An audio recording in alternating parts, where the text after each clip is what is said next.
that we brings into picture, and the research study which I have mentioned a bit earlier.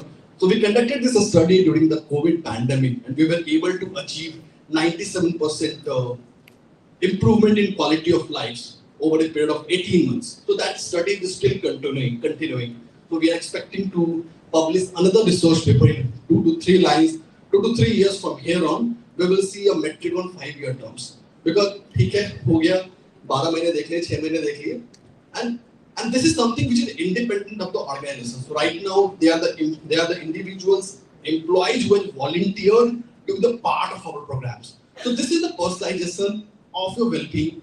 Give it a thought, and I'm here to chat over to Mo how it can build value to you. Thank you so much for lending your ears to me.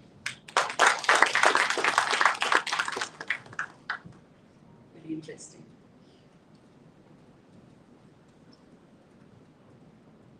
Okay, so I think we will go back to our sequence. We have got some of our speakers here.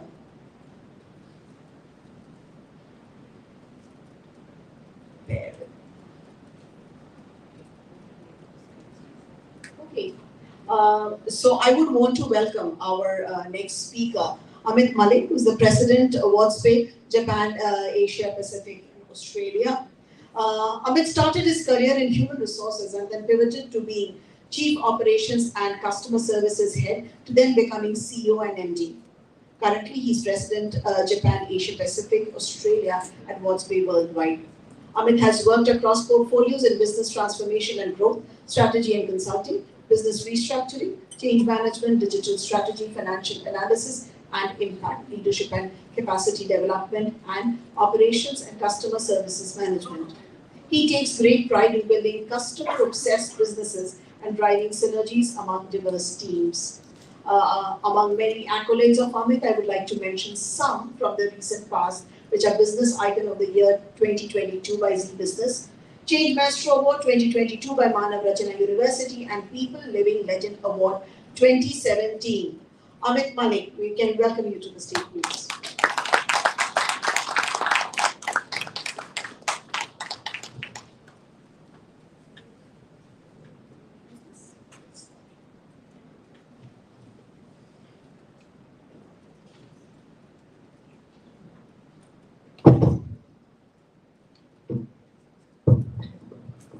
Good afternoon, everyone. Thank you for the kind words. I think I must start by apologizing. I understand I was called earlier and I was found in absentia. But that's a good apology to give because very seldom you go into a conference which is running before time, right? So when Ekta sent me the agenda, I told her I'm supposed to go up at 12:10. I'll be there by 11:30. And when I was coming here, I was thinking to myself and saying, would it be by 12:30 that I'd go up? And there was a thought in the car that I was having, saying, I don't know how delayed they are, but But kudos to you and the team, Ekta. So let me first of all start by saying thank you, Ekta, and the amazing workplace team for having me here. It's a pleasure to be here, and I'm one of those very fortunate who's seen Ekta in her journey when she started to where she's reached today. And when she called me up one afternoon, I was in the car, and she said, I want to speak to you, and she said, I'm doing this, and will you come?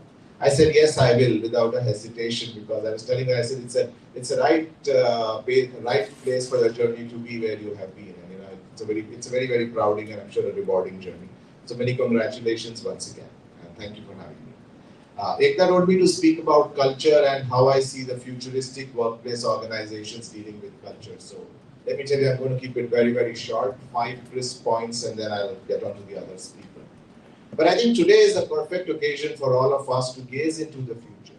And as we do, we are presented with a very alluring concept of a workplace and how the culture will evolve in this workplace, which is driven by technology, which is driven by globalization, and which is driven by deeply changing societal values, especially when it comes to the workforce. I think when we look at a futuristic workplace, the role of culture in shaping this workplace will become even more critical. And I'm not saying it's not critical today. Culture is something that's been talked about so often, right from the famous statement that culture eats strategy for breakfast to wherever. But I think it becomes even more critical, transforming how we work and interact. So the key pillars as per me in the coming years for culture, and if you are looking to build culture in your organization or enhance culture, first and foremost would be collaboration and connectivity.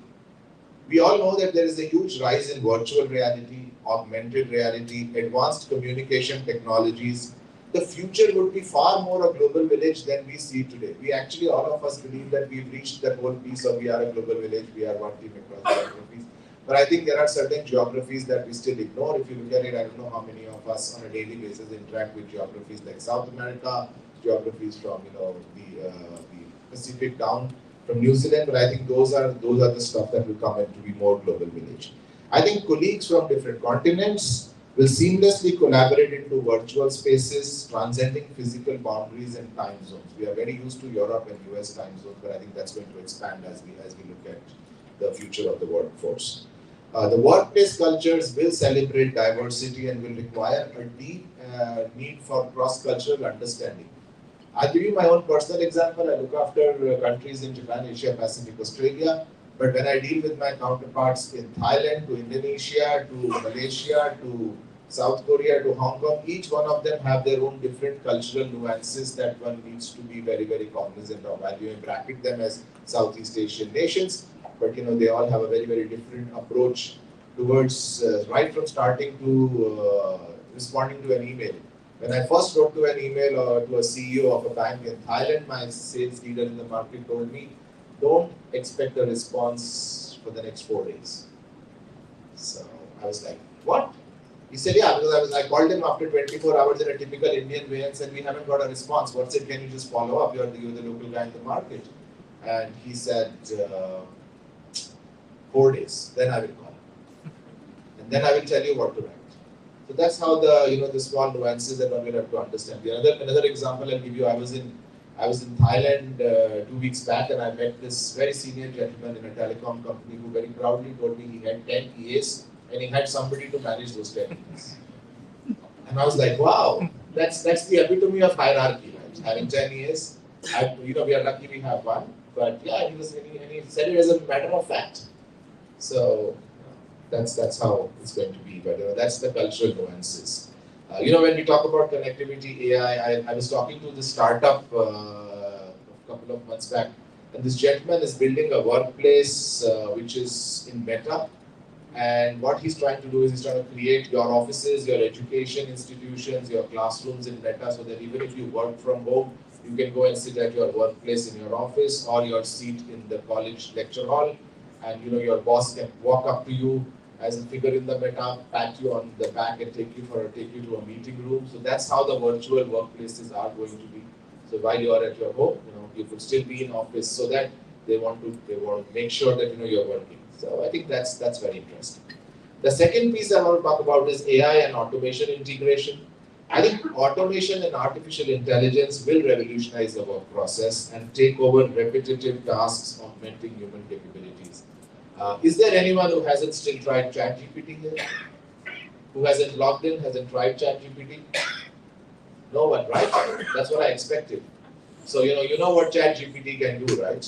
But I think what's important is to know how effectively you can use ChatGPT. I think that's where the skills would be, rather than just knowing what it is.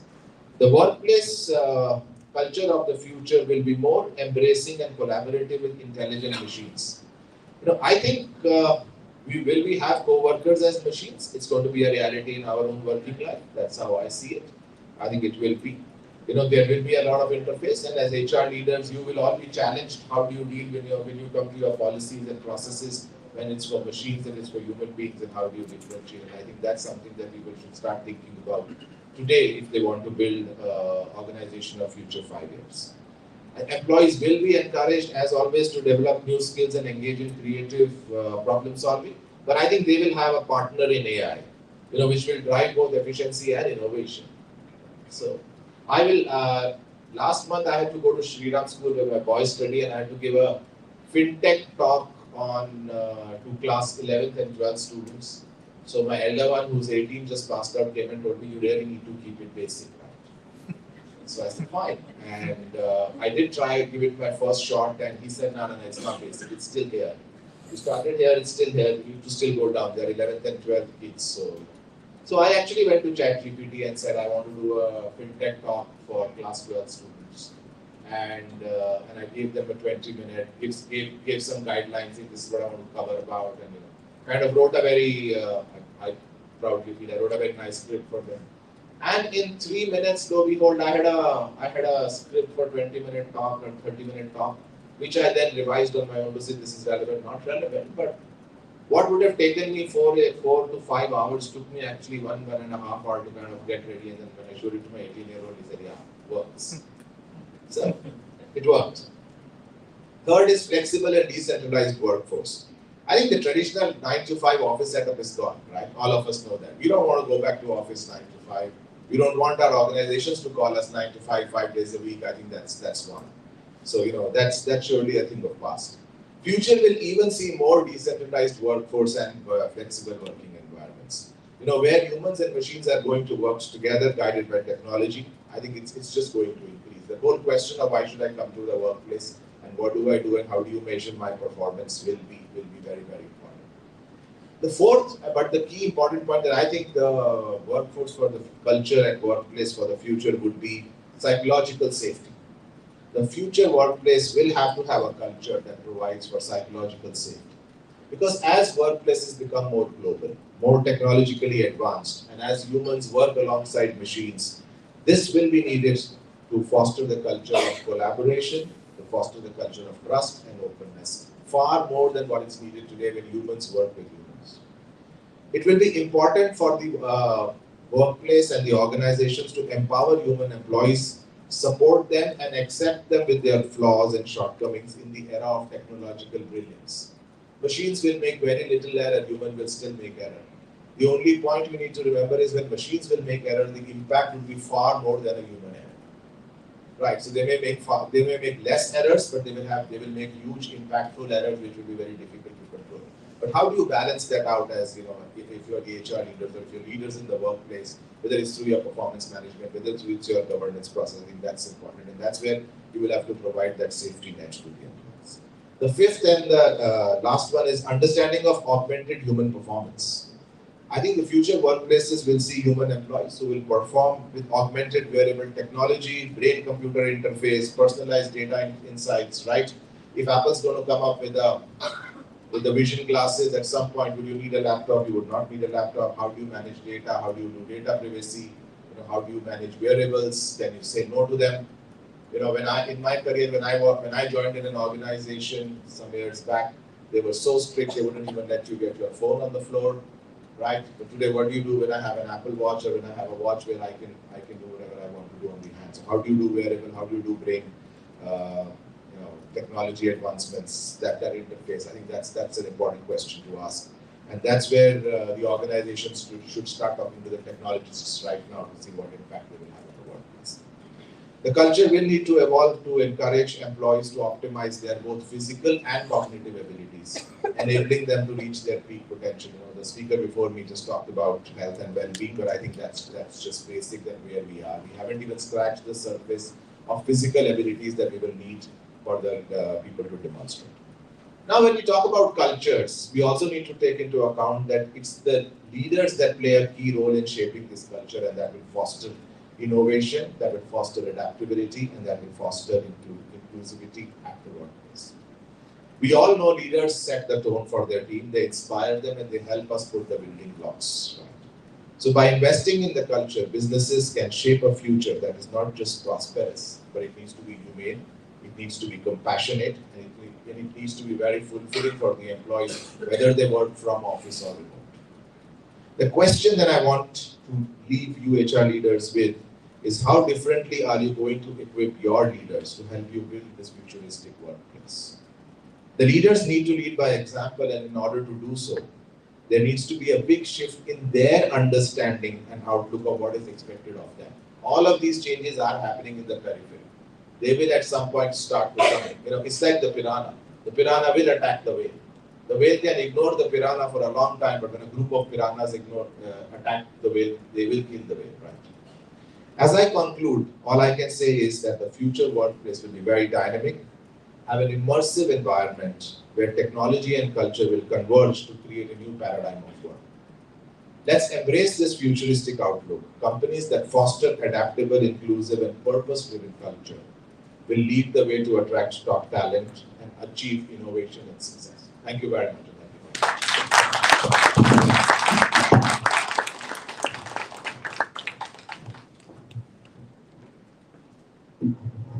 Thank you, Amit. Very, very insightful.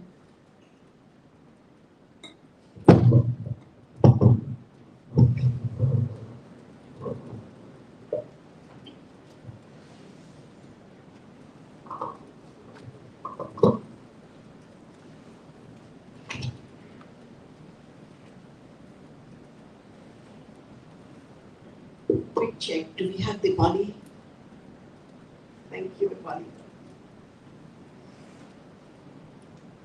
So we are going to invite our next speaker, Dipali Bhardwaj. She's a regional director, human resource, Southwest Asia, IHG Hotels and Resorts. Dipali is a senior human resource professional with diverse operational and change management experience of over 20 years with large organizations and startup ventures. She has also handled business head responsibilities with exponential revenue growth and positive bottom line impact in additions to the role. Dipali, we welcome you to the stage, please.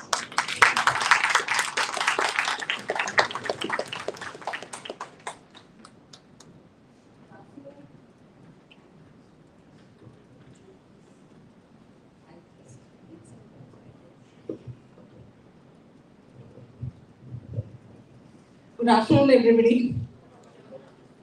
Thank you so much, Ekta, for inviting me here. And I resonate a lot what Amit said. I don't know how much more can I add to you, Amit.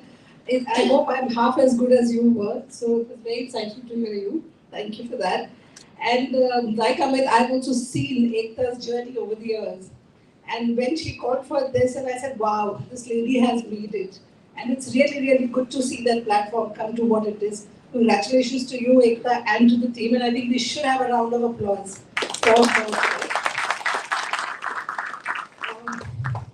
Amazing workplaces. And when she first met me, and I said this to her, and I'm just quoting that conversation which happened a couple of years ago, which is that's a dream for us HR professionals, to have an amazing workplace, and how easy it is to relate to a term like that.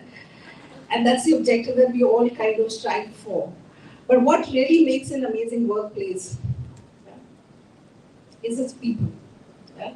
And I think as HR professionals, we should carry that chip a bit on our shoulders, that we are part of that through not only tangible work that we do, but a lot of intangibles that we bring to the workplace. Some of the things I think Amit has already covered, but if I kind of go back to the notes that I made on my way to the car, in the car right now, I think trust, in my experience, has really, really helped in building a workplace as not only as a culture, but all the other aspects that we do at a workplace. We've heard this a lot, but how do we do it in our daily actions? That really matters. Do we trust our people when they say that I've got late to the spot, or maybe I cannot do this work timings? And also some of those simple actions really also help us in building trust. While of course there are too many, but smaller actions, I think, in our workplaces really, really matter a lot. Leadership, Amit also touched upon it. What quality and capability of the leadership that we have defines the flow of an organization. And hence, equipping our leadership with what is current and what matters is a role that we as HR professionals do as advisors also. And we don't talk about it as much, but I'm sure each one of us kind of relate to that role that we do. The humane part, the empathetic part of a leadership, which Amit also talked about a bit, I think defines a lot. And I'll talk about the reason why as I speak further. Flexibility in everything that we do is, I think a lot of workplaces, while we live in a very dynamic world, still have, say, a punching machine or the number of hours that we clock. How many of us are actually looking at productivity? And that's a shift that we need to make today. Risk-taking, allow our people to take risk-taking. Do we have a culture of building, taking risks? Do we provide that platform for innovation where they know that if they fail, that's not going to make them fall? And those are some of the factors we need to think about. And support in all ways possible. Mental, emotional, and we all know the works there. Again, a lot of organizations do it in a certain process-oriented manner. Yeah. Which also probably is still sitting at an IQ level. Are we going to the EQ level through these interventions is a food for thought. Building accountability, of course, we are in a workplace. Accountability is there in everything that we do.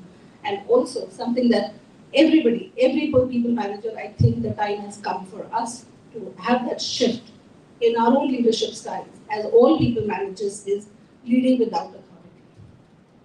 The authoritative ways of working probably are a thing of the past. To my mind, just providing a platform is not enough to our workforce today. Just saying that we have this great organization, you have, and most often we have so many tools. Today's world, of course, and how many tools that we are struggling with, I would not even say dealing with. So many tools in digital, in AI, in anything and everything as touch points across the business, not just in HR, but across the business. We are still, as a workforce, coming to terms with it because we're not just dealing with millennials, we're dealing with multi-generational workforce as well. So I think why I say platform is not enough, because similar to a life, I think we need to build workplace relationships.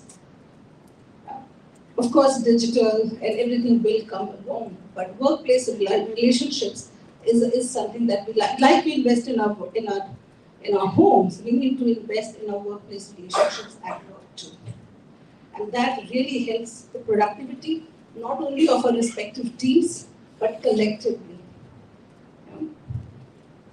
An example that I can easily say, and I'm sure we'll all relate to it, our CEOs necessarily technical.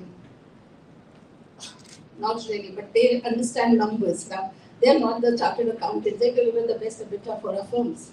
Yeah? But do they do it alone? Now, they're not technically competent to do that. But what it takes them through is a team, is the relationships and the way those relationships kind of integrate together. And of course, we need to keep reinventing and whatever we are doing, digital included.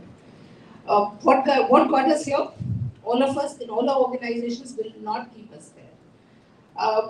Workplace dynamics and workforce dynamics are changing at the same time. How many of you have children? Just raise your hand. How many of you have children who have an age gap of about 4 to 5 years? Quite a few of us. Don't you think that we are dealing with a generation gap between the two children that we have? Yeah. Imagine our workspaces there. And how do we integrate that together is a task and is a challenge. And putting various systems, of course, will work that out. But what we need to do is that we need to provide solutions that can help us kind of navigate through these generations. So this shift is happening in our workplaces too. And we need to be conscious of that. Hence, not necessary that the one size will fit all. Of course, as HR professionals, we are very, very process-oriented. We teach processes a lot. Yes, there's a process for this, there's a process for that. We have a process for everything, but how many processes do we build for that relationships? And I'll keep talking a little bit more about relationships because I feel in the experience that I've had with various organizations, if there is something that has helped me and various teams and across teams deliver is also building on the EQ of our people. Whereas the process of building relationships, IQ is great, but it needs to be preceded with EQ. Let's start focusing on that too. Have rules, but how many of us, as an organization, we need to have rules? And how many of us engage our people in that rule making? Getting that unique perspective from our people, using their brain power and then bringing out something is something that will kind of relate to them and will align them with us on a daily basis, and hence that flexibility into everything. It's not necessary that the policy that we made last year is relevant to us today. Because the world has shifted. How many of you are finding it difficult to get your people back at work? Yeah. So, where was the rule applicable last year? Is it applicable today? Not really. So we keep redefining those as per the changing dynamics. Increasingly, I think organization, to my point earlier, if a CEO can't do it, everything on their own. Similarly, I think it's very important for us to invest in our people managers, to really truly make them people managers before they are technical managers. And we will see a big shift. In fact, increasingly organizations have realized that, and we talk about the diversity in hiring. And diversity in hiring is also including not just the gender piece, that's what most people understand with the word diversity, but diversity is also diversity of experience. A lot of different, somebody who's not worked in IT, the IT companies today are open to get somebody from non-IT backgrounds and vice versa. And that's the shift that you will see increasingly happen. Because that differentiation in thinking brings what that organization doesn't have, because IT skills that organization already has in loads.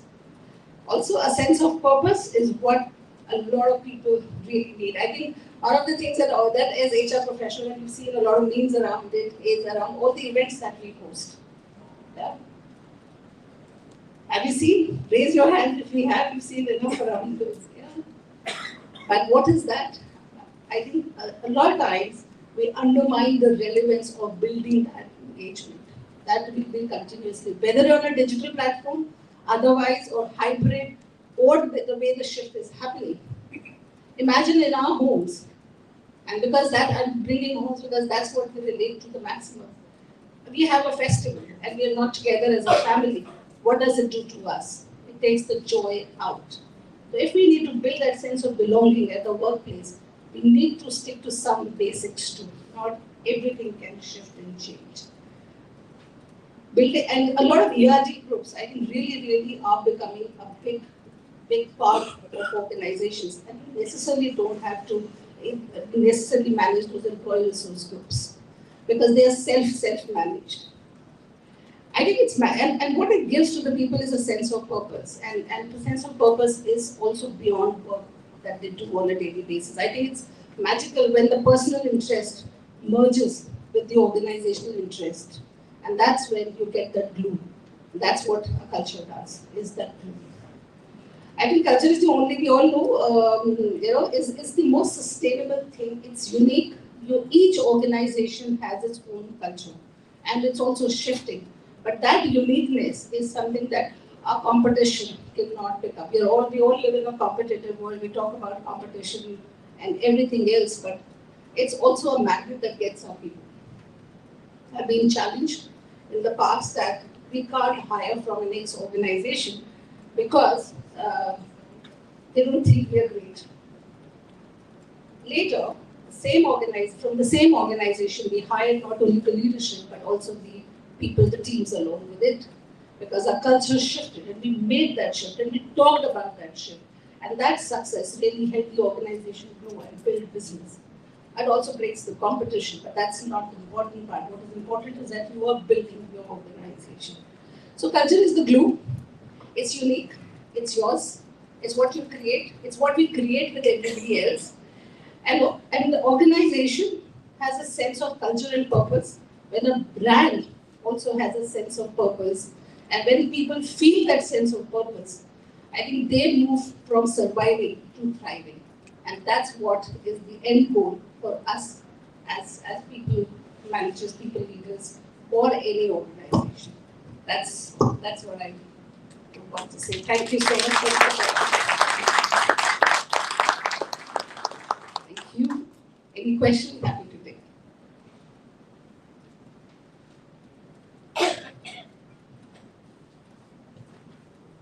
Thank you so much.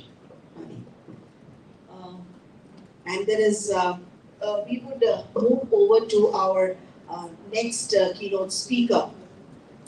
And before that, let me, a polite reminder is I announced There is a glass bowl outside. If you've not dropped your visiting card, do that because we're waiting for some surprise awards at the end of the event.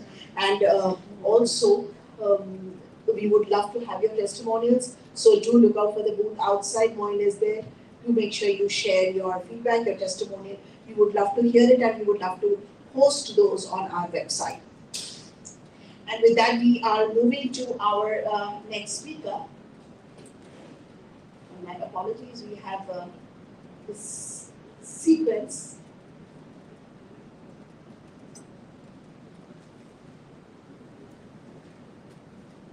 Oops. Sorry, I've come to that. It's completely gone. With that, I'm going to invite Sumit Mundra, he's Senior Director, HR Gartner. Sumit has more than 2 decades of experience as a practitioner and advisor in the domain of leadership development, talent strategy, organization culture, change management, and strategic communication. His role as an HR leader is to embed HR strategy into business strategy, develop execution rigor, and inspire bias for action. Over the last 2 decades, he has coached clients and business leaders on driving change and embedding it in the culture of their team organization to make change stick. He has experience of setting up teams from scratch and leading teams with footprints in all habitable continents of the world. He is deeply passionate about learning and capability building. He has been instrumental in designing development programs for different leadership cohorts, developed content and curriculum, and leveraged blended learning to create unique learning experience for participants. Topics of interest where he has facilitated hundreds of workshops, including coaching, self-mastery, powerful communication, and centered leadership. He has experience of leading small groups and large groups, up to 750 people, interventions. He enjoys bringing lessons from diverse disciplines like neuroscience, somatic science, behavioral psychology, positive psychology, etc., to his professional life as an HR practitioner, facilitator, and coach. We welcome you on the stage to share your thoughts.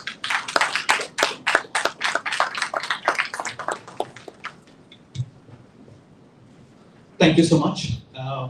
Sometimes when you hear introductions like these, you start to wonder whether it's for you or for someone else. It almost sounded like it was for a neighbor. But thank you so much for all the generous words. And I do hope that at least the next 10 minutes where I'll be happy to sort of share my perspectives and reflections over the last 2 decades of my career, whether serving clients or in my current role as an HR professional. And I firmly believe that I'm a student of this discipline, not a master of it. So therefore, I'll make follies along the way and I'll share my mistakes as well. One disclaimer upfront: I'm sharing these views more as an individual, and they don't represent the views of my employer. The reason why this disclaimer is important is I come from a research and advisory firm, and therefore important for me to talk, and share that reflection upfront. So. The anchor, and first of all, I want to congratulate Ekta and Shersi. Congratulations on a great event, fantastic turnout, and also amazing stories. Sometimes when you have 5 amazing speakers who have preceded you, it's very tough. It's a tough act to follow, and I hate you, Ekta, for putting me on number 5 slot. It always is a very, very tough act to follow. So I don't know whether I'll do justice to to my speaker slot, but hopefully at least I'll be able to share some of my reflections based on the journey that I have. In general, the lens which I'll take in terms of what defines an amazing workplace is more about leveraging learning and development as an anchor. We've had previous speakers who have taken different lenses, whether it was about compensation pay, whether it was about leadership, culture, and all of those are very important lenses for us to start defining amazing workplaces. Mine is taking a lens leveraging learning and development, which is an extremely important one as well. And as I unpack a bit in terms of defining the why, and more so in the context that we have right now, hopefully you'll get a sense in terms of why this is so much relevant. So let me start with the proverbial story, and hopefully you would have heard some of it. So there is a proverbial CFO who walks up to the CEO and says, we seem to be making a lot of investment in learning and development. What if we make this investment and people leave? The CEO looks at that CFO and says, what if we don't and those people stay? Now, that's kind of the context for why learning and development is so important for us, not only as HR professionals, but also as business leaders to think of why the relevance. Now, we are also leading living in times which are extremely unprecedented. We don't need to necessarily belabor this point that the last couple of years have challenged us to look at almost like our survival through different lenses. Whether it's about a business model, whether it's about asking those fundamental questions in terms of why do we exist and how do we exist, how do we survive, um, how do we manage this, how do we sustain. The very existence of organizations have been challenged over the last several years now, whether it's pandemic, whether it's recession that has followed, whether it's losing talent massively. And each one of those questions have fundamentally challenged the way we look at not only surviving, but also in terms of how do we develop talent. Now, the reason why this context is so important is learning and development plays a significant role in each of the decisions that we take along the journey. Whether it's about a question of business model, whether it's a question in terms of how we equip and enable our frontline leaders to lead. And because of the tectonic shift that has happened in the last several years, it's so important that we underscore the importance of learning and development to enable and to make this journey happen. And that's kind of the starting point. There is a massive shift that has happened in the workplace that necessitate for us to relook at learning and development as a key anchor. I firmly believe that having a solid learning and development function is no longer a luxury. It is a prerequisite. Because if you don't follow this prerequisite, invariably it's Deepali did talk about the fact of it's a question of survival, let alone thriving. Your question about survival itself will become so important for you to ponder if you don't have a solid learning and development function. So that's kind of my starting premise of looking at learning and development more so in the context of the current situation. Now, if you are a learning and development professional, you would realize that the expectations of you have gone up. And there is a survey out there which actually talks about how business leaders now expect so much more from each one of you as a learning and development professional. But if you are also a learning and development professional, you'll also realize that the stats are heavily against you in terms of creating that impact. And there are several reasons to that. Now, unlike gone are the days when we actually would get people in a room, do a training session, they'll go away and suddenly everything would be hunky-dory. Now, that's no longer the situation. We now live in an environment where we have hybrid workforce, which means at no point of time you have every workforce who's attending a training program just the way maybe in old times. People are mobile, which means learning programs also need to take into account how would you train someone who's possibly on the field versus someone in the early times when we used to get people in office. Now we no longer have that luxury. We are also talking of multi-generational workforce now. And the more number of Gen Zs and millennials that we have in the workforce, the more challenges that we have in terms of how do they consume those learning morsels. If we talk about specific capsules of learning, what would be the best way of how they would consume that specific learning capsule? That is important as well. This is also an age of hyper-personalization. Information is freely available. If I want to upskill myself on Excel, I just need to go to YouTube and I can actually find training programs that teach me how to learn Excel. Which means our learning programs have to be extremely specific and fit for purpose. They have to attune to things which are very necessary and very specific to my needs in my current role. So gone are the days when we have a plain vanilla learning program and hopefully that will be the be all end all. So and also when you look at maybe some of the learning programs, invariably they are challenging because they are delivered virtually and we all have been participants of learning programs. It is tough to survive a learning program and ensure that we are fully attuned to the sessions which has been delivered. Which means that if you're a learning and development professional, it is a bit challenging for you to sustain interest, to sustain engagement, and also to create impact. So things are tough. Just to recap, things are tough. The expectations of L&D professionals have gone up. The times are challenging because we no longer have the luxury of getting people in a room and getting them trained. So it is tough, challenging. It is tough and it is challenging. I wanted to share a few reflections of what defines amazing workplace from a lens of learning, L&D, but more importantly, lessons that each of us can sort of take away on what would it take for us to create a great learning and development environment or a culture. So, bear with me as I kind of share, some of those reflections. First would be mindset. I think it's extremely important for us to acknowledge that, as we think about taking different decisions, it is extremely important for us to have that agile mindset so that we are able to pivot to changes which might be unprecedented. Who thought that, maybe 3 years back, who thought that maybe the entire world would work virtually? I don't think any of us would have put our money in terms of the entire world coming to a halt or maybe starting to work virtually. Which means that as we start to look for unprecedented changes, we also need to build that muscle memory so that we are able to absorb that unprecedented and able to account for that in terms of how we work. So we can talk about maybe the skills. Hitherto what we have done is L&D always operated on a finite set of skills. You teach, and then you're basically done with it.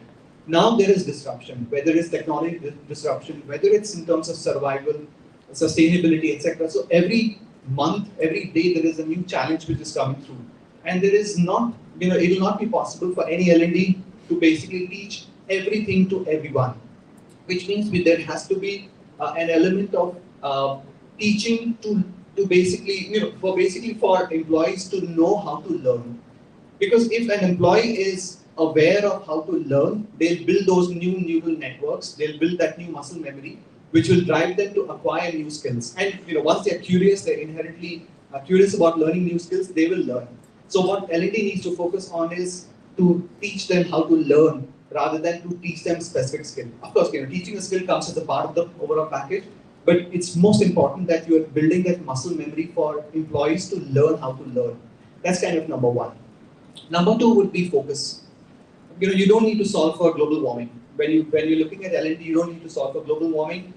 You basically need to adopt more like a sniper approach rather than a machine gun approach.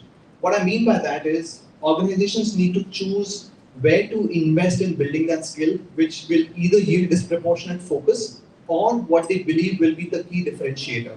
And I'll give you a couple of examples. If you look at maybe a firm like McKinsey & Company, the primary objective for McKinsey & Company is to serve clients by solving problems. That's what they do. If solving problems is what you primarily excel in, then what you'll do is focus on building and embedding that skill at every stage of your consulting journey. So whether you attend maybe the starting program, which is called the Basic Consulting Readiness, which is the first program that you take, it will focus on developing your cognitive ability to solve problems. If you are working at Disney, which basically thrives on customer experience, Disney Institute will focus on creating that differentiated customer experience, and they've distilled all of it and they share that with every new hire who joins Disney. So that's what organizations need to do. They need to figure out a way of what is the true differentiator, what is their mission statement, why do they exist on the planet, and then ensure that they're focused, their L&D is focused on developing that particular skill and attribute in every aspect of what gets done. So that's number two. So the first one was mindset. Second is focus. Third is value.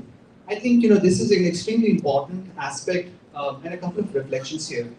When we talk about value that say a learning and development brings to the table, invariably we talk in terms of input values. We'll talk about in a specific training. It doesn't talk about the value L&D has created for an organization in general or broadly. And that is where we need to distill the value that gets created across multiple levels. And when you look at maybe some of the surveys, it will talk about how organizations struggle to embed data and analytics in the value stories that they capture. So if you maybe an analytic head would speak to a CEO and they'll ask for a budget, but they'll not necessarily explain that value story, putting data on the table, saying this is the value that L&D has created for your organization. And what we need to do is to talk about this from three different lenses. One could be in terms of maybe at a programmatic level, what does that mean? Second could be in terms of how it has impacted the functional skills. And third would be in terms of how it has led to, say, enhancement of employee engagement, retention. All of that, every little does matter. And we need to account for creating that value and explaining that value for business leaders to understand that L&D has a strategic relevance. It's also time that leaders acknowledge that. It's no longer about discretionary budget. It's something that they should identify and earmark budget upfront. So that's my third point. My fourth point is technology. Now that the workforce is so fully mobile, it's so important that we invest in technology so that learning doesn't necessarily depend on getting people in a room. It's a lot more fungible. It's also a lot more fluid, and therefore it also gets consumed while you're on the fly. so that it's almost like on demand rather than a facilitator led only. And of course, we need to strike the right balance.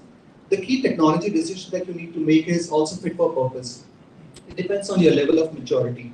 There are organizations that are digitally native, which means maybe if you adopt the advanced technology, whether leveraging AI, whether leveraging augmented or virtual reality, it's very easy for you to do that. However, think of brick and mortar company, maybe a traditional bank, which has not been habitual to having very advanced technology as a customer facing. You need to be mindful of which is the technology too advanced for you at this current point of time. You choose their technology accordingly so that the ROI will be worth it. Just because it is, my next door neighbor or my company that I'm competing with has a certain investment in technology for learning and development doesn't mean that I adopt a similar approach. So that would be my fourth point, which is around technology and the usage in L&D context. The last point is change adoption. I firmly believe that learning and development is an important and critical enabler that drives change adoption. If you look at any statistics, whether research from In Search of Excellence, research from Harvard, they talk about why, almost like 70% change programs they fail, and 70% of them fail because of, organizational reasons. Either organizations don't have the relevant skills or they don't have the mindset. And if you look at what would it take for organizations to have the right mindset, you'll realize that a lot of this falls in the category of how L&D can influence it. Whether it's about setting the right processes. Think of it very basic table stakes. In current reality, in current situation, are our managers equipped to run meetings which are virtual, especially if you have a global workforce? That's a skill that they have developed or they are developing right now. That's table stakes, and you need to define those specific,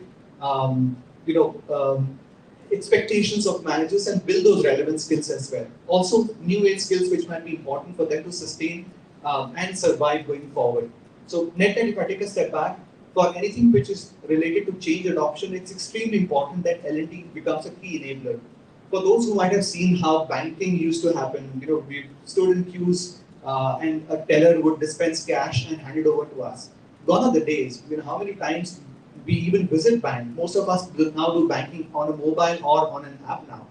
And therefore, it's a huge change that has happened, which is enforced by technology. But more importantly, sustained investment in building those skills so that the teller now knows exactly what the role would be, leveraging whether it's a computerized banking or otherwise. So those are kind of my quick reflections. The importance of mindset, have the right focus. Third would be in terms of, showing the value on the table, which has to be a lot more broad in terms of scope and also deep in terms of impact. Fourth would be leverage of technology so that it's fit for purpose. And the last would be in terms of, ushering the change adoption. So those would be, kind of my 5 quick reflections on the L&D and how it impacts to create an amazing workplace. Thank you so much for being such a patient audience and happy to answer questions.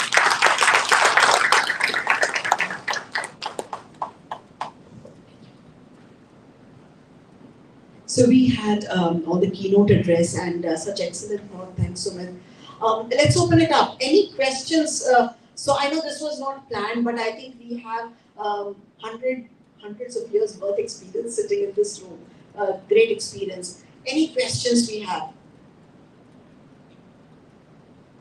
I'm sure there's a lot which is playing on our mind. I think I really like the flow of the thought process. We started out with setting the tone, we moved into complement, we moved into further identity and all these parameters.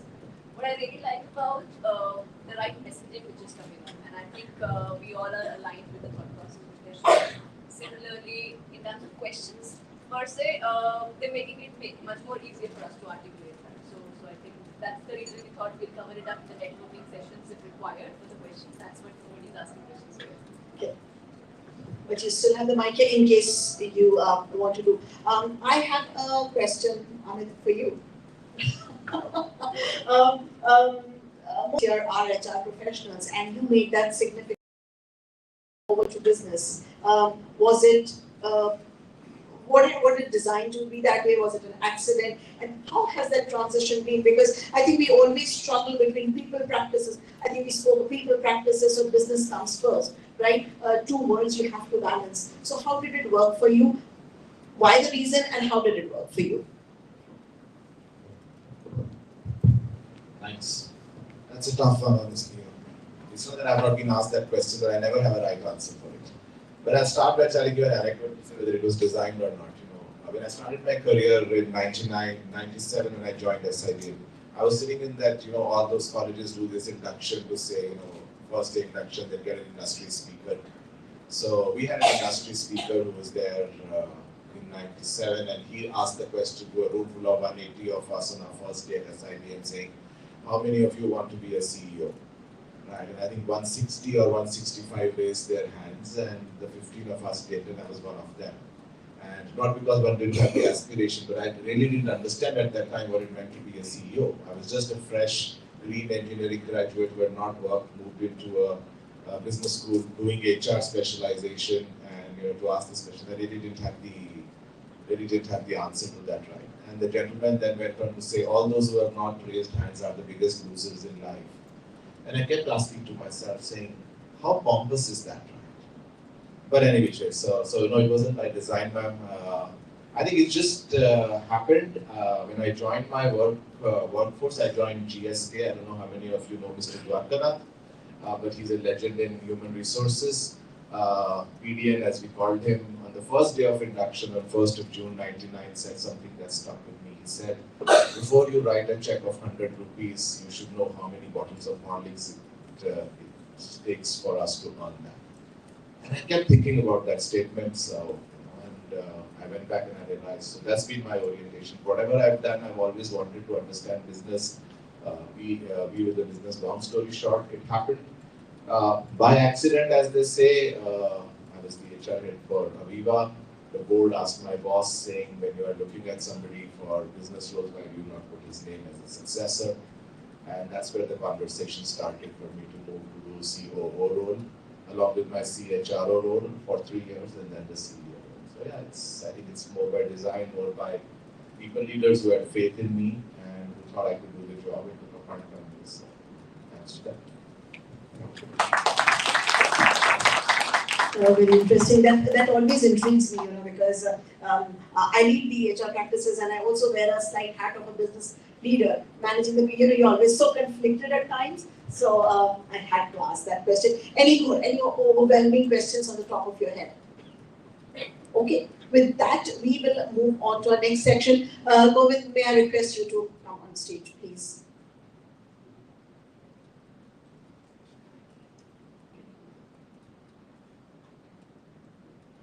Okay, with that, we are going to revive our section which we left previously for our leaders. So we just wait for the relevant slide to come up.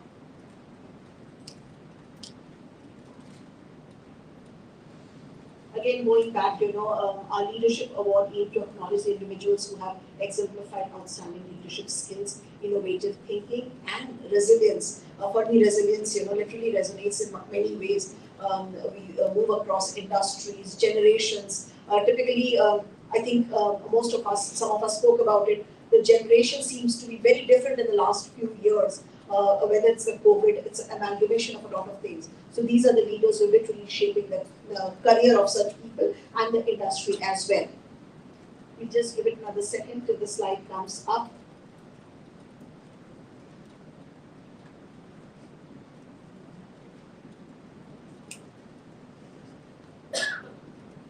So that we just want to give you some more airtime. That's why the slide.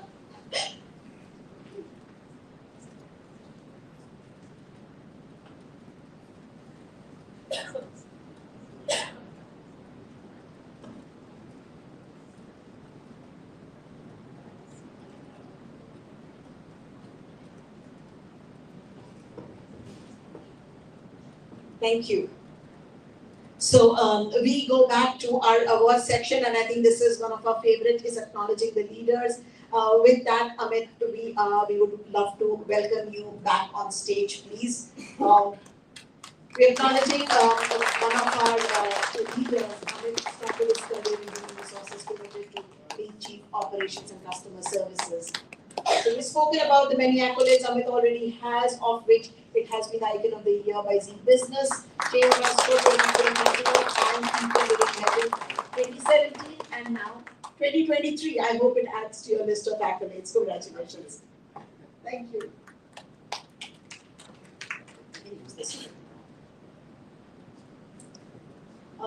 Do we have Bhavna?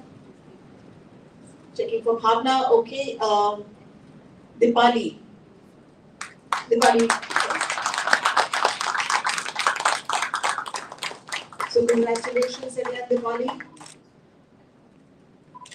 Keep the applause coming, please.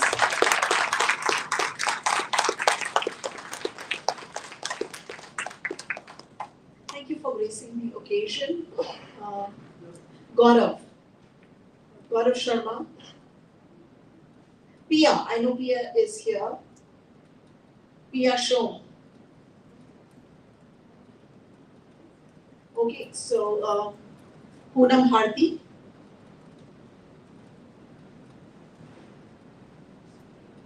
So what we will do is, why don't we hand it over to you to take over our HRSD. Thank you very much. Can I have my slides, please?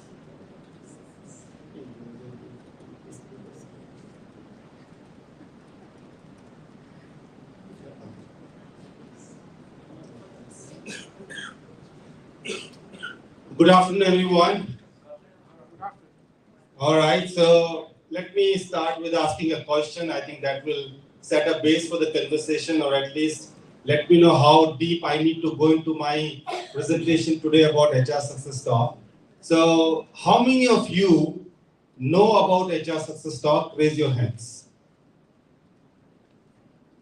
Well, 50-50. So, which means I have still a lot of scope to talk and share about HR Success Talk with all of you.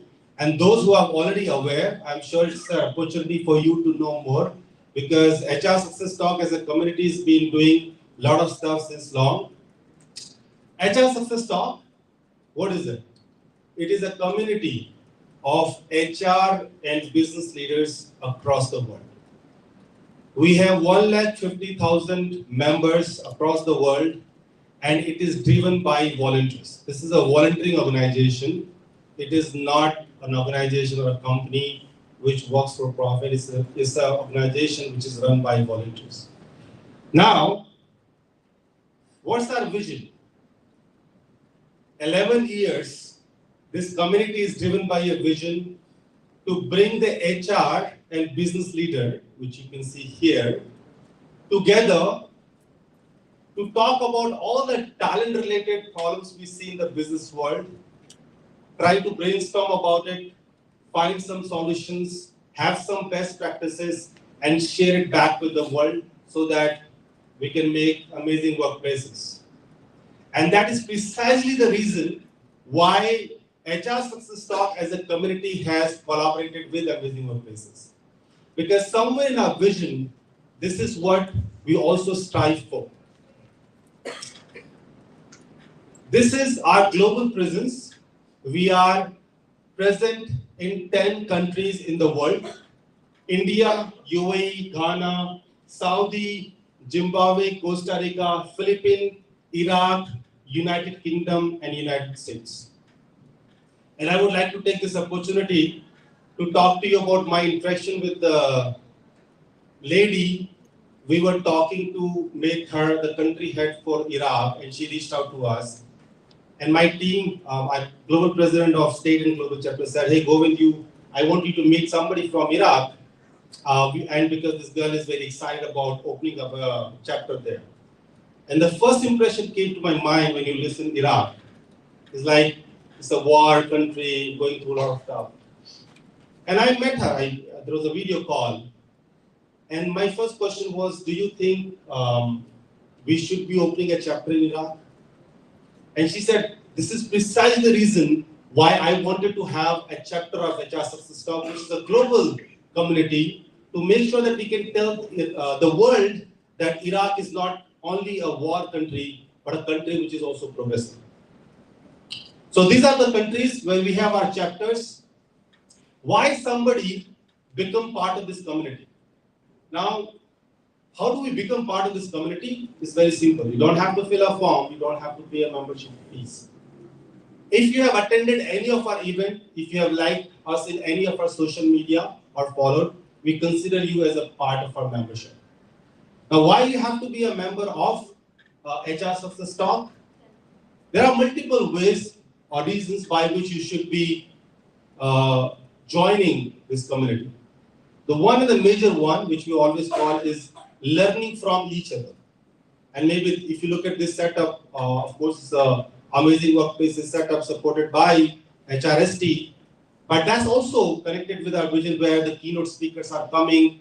There are a lot of things which we might learn from these amazing workplaces which are present here. The second thing is we believe a lot in mentoring and coaching. And we believe this is the best way by which you can learn. Of course, there are multiple other ways. Through this community, you can find mentors, irrespective of what stage you are in your organization. Even if you are a CEO of the company, you still need mentors. And nowadays, you need multiple mentors to learn different aspects of your business or your professional life. You can also find mentee. This is also very interesting that a lot of people of our experience wants to share experience back. And they say, I want to share it back, but I don't know where do I find those people who wants my expertise. And that's where you can find mentee. And the third one is relationship. Maybe I should just re-articulate networking with relationship. And I believe this is very powerful. When you meet people, when you talk to them, when you go through their journey, not in the event or any platform as such where you are meeting them for a couple of minutes and hours, but the relationship which you build after those interaction or events where you are. Right? That's what I think the most powerful thing in building those relationships. This is our social media presence. Well, I take a pride in saying that HR Success Talk, if you are collaborating with HR Success Talk, we can make you go viral on social media, and that is precisely the reason why it is, because we have a very good presence in social media. To achieve our vision of making sure the HR leaders are coming, we are talking about calibrated prompts in business, we are doing best practices sharing. How do we achieve that? We have created a learning ecosystem, and this is our learning ecosystem.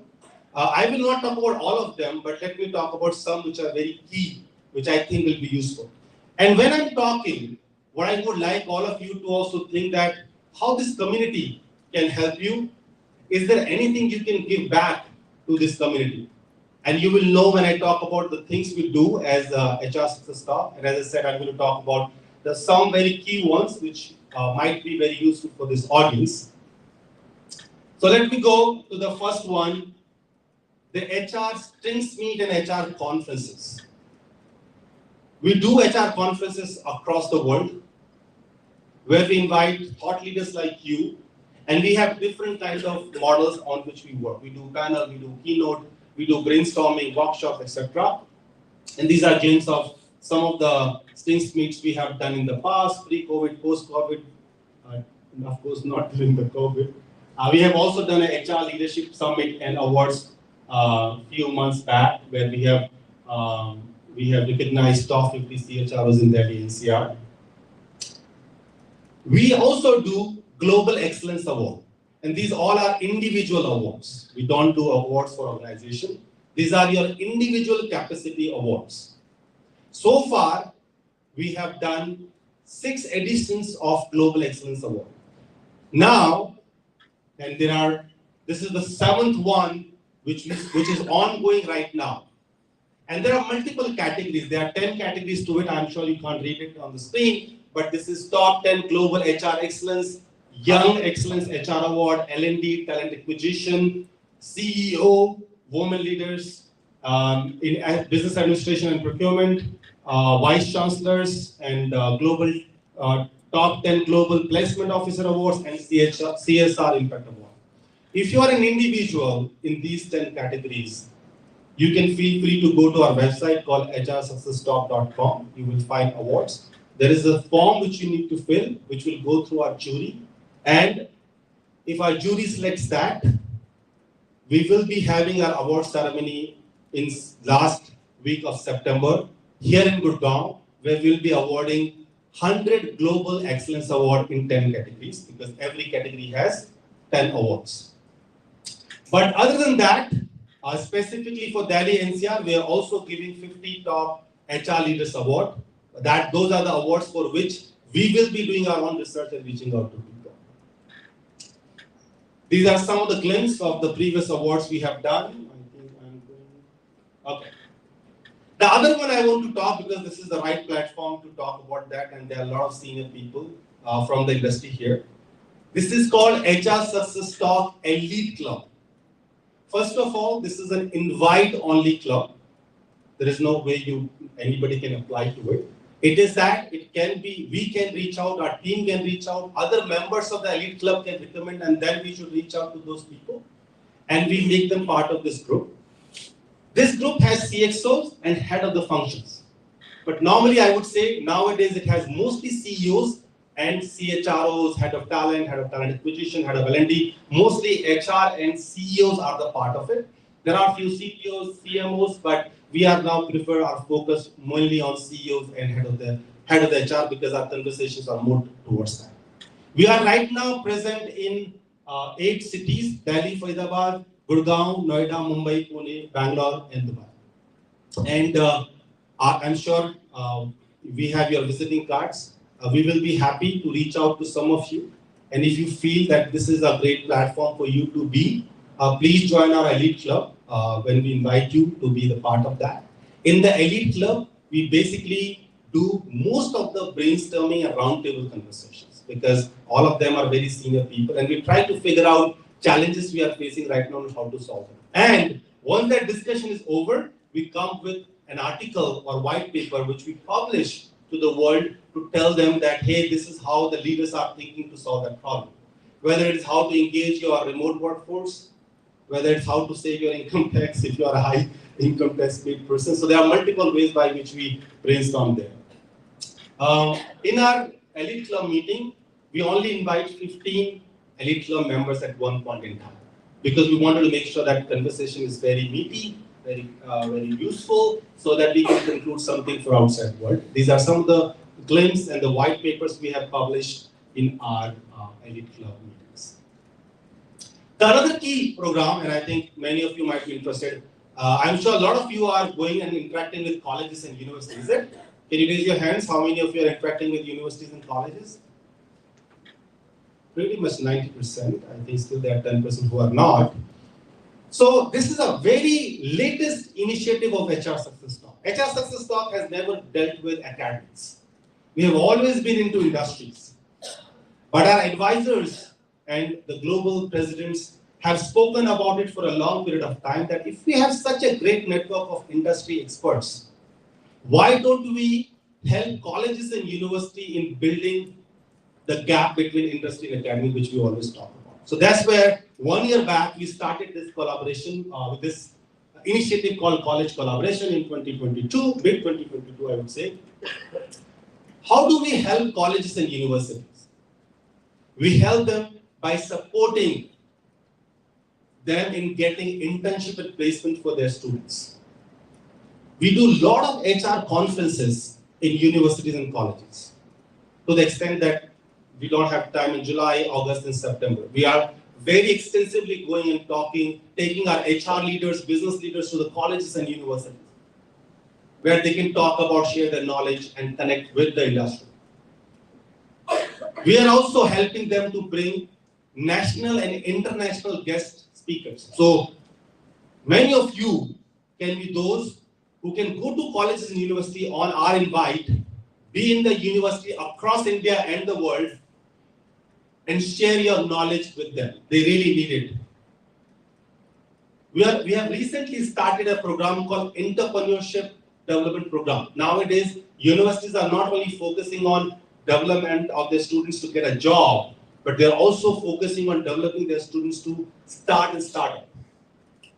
HR Success Talk is helping to bring CEOs and investors at the doorstep of university, prepare university students, and also get them investments for their students startup. And the last one, which is very interesting one, is we call it Informal Industry Connect. And this is close to many of our members' heart, because here we don't go and talk about all the knowledge we have, but this is where we go and have a lot of informal conversations. Like, we do events like cricket match, beach volleyball, gala dinners, so that we are also not connecting at the professional level, but there is a personal connect which professionals from industry and the academies are building. We have so far connected with 50 plus colleges and universities and touched 70,000 students across the world. Myself, as this is a volunteering organization, I do work in a company called 3 Global as the head of talent for Europe and Asia, and also the country head for India. But for HR Success Talk, my role is a global CEO to make sure that we have a strategy coming up to take this community forward. Our advisors, 2 of them are already here, 3 I would say are already here on this in this event today. Thank you very much. These are our global chapters, country heads who are representing each country. We have country heads in each country to take care of our chapters. Although we are a community, but we always knew that we cannot scale without having an organization structure in place. So this is a very bird-eye view of our organization structure, starting from the global presidents to the country heads to different presidents of events we are doing. It says 100 plus, but the last time I saw it was 150 plus volunteers across the globe who are working in this community. From CHRO to a fresher, everybody is part of that 150.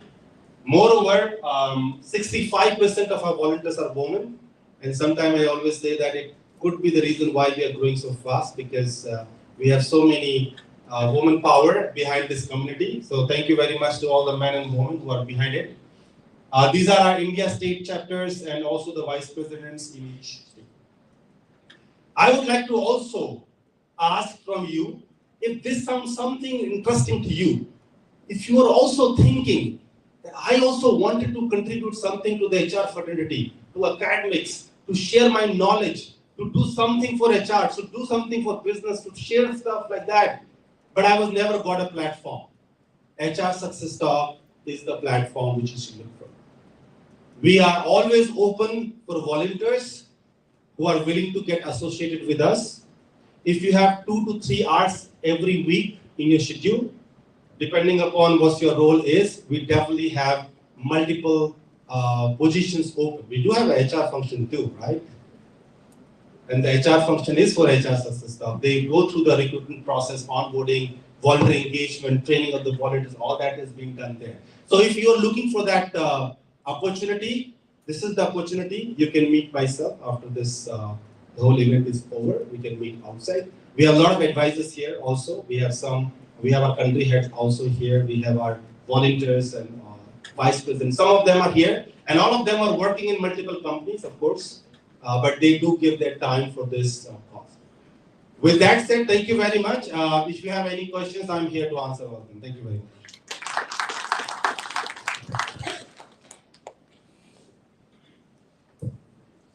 Yes. We get somebody like you on stage, you don't let you go.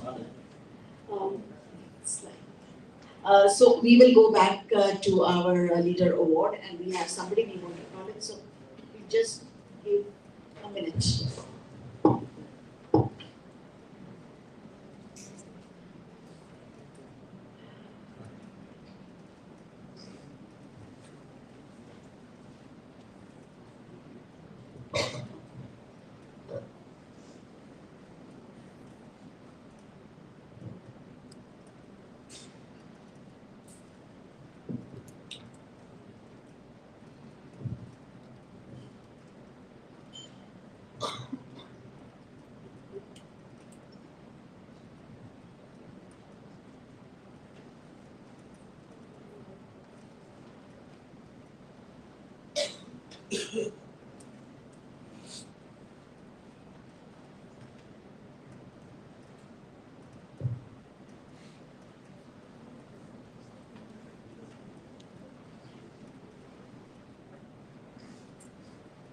Okay, take the opportunity to welcome Poonam Bharti. I know you are here, and this one is very, very special, Poonam.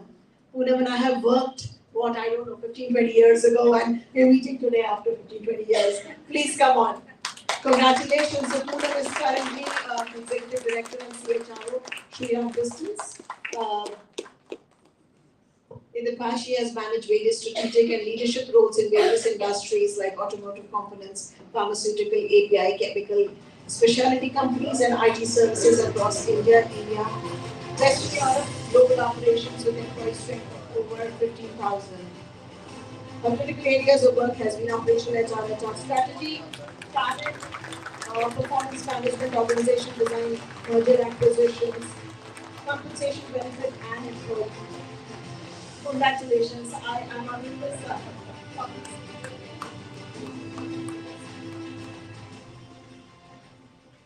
Thank you so much, and thank you, Govind. And that brings us last but not least of our section of awards. So we will go ahead and call the last set of awardees and winners.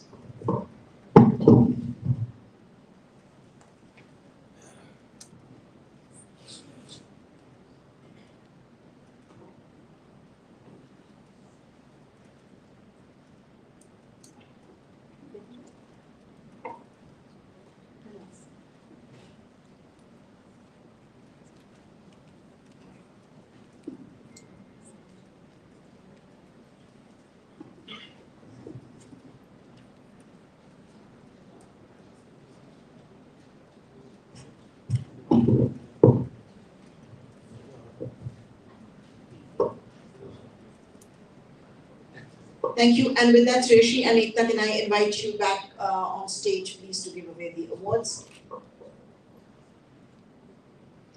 All right. And the last set, exciting 10 awardees, we would want to invite. No, we are at the wrong place. Okay. Just hold it there. All right, can we invite Primates Media Services Private Limited? Are you here? So they are their top three strong pillars of internal communication, R&R and culture. Okay, the rules remain simple. If they are not here, you can clap louder. Prompt Mart. Do we have? Wonderful. We have a full house from Prompt Mart. The top three strong pillars were internal communication, hiring and retention, and culture. The culture of the company can be summarized as a supportive and cooperative environment that values employee freedom, trust, and growth. The management is easily accessible and encourages open communication and decision making at all levels. The company invests in the training and development of its employees, providing learning opportunities and challenging activities to foster personal and professional growth. There is a strong emphasis on work-life balance and a willingness to listen and value the opinion of every employee, making it an amazing place to work. Congratulations, Prompt. The next coming up is RK Pharma Group of Companies. RK Pharma Group, are you here?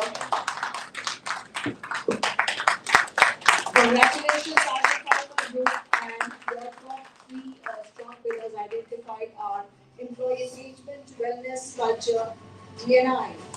The company fosters an amazing work culture that values flexibility, freedom, and employee development. The management promotes a supportive and professional environment, allowing employees to work independently and feel like a part of a close-knit family. There is a strong focus on employee well-being, work-life balance, and recognizing talent, making it a positive and innovative workplace. Congratulations, RK Pharma. Inviting Slide Tech Systems. Slide Tech Systems, your top three strong pillars identified are internal communication, L&D, and D&I.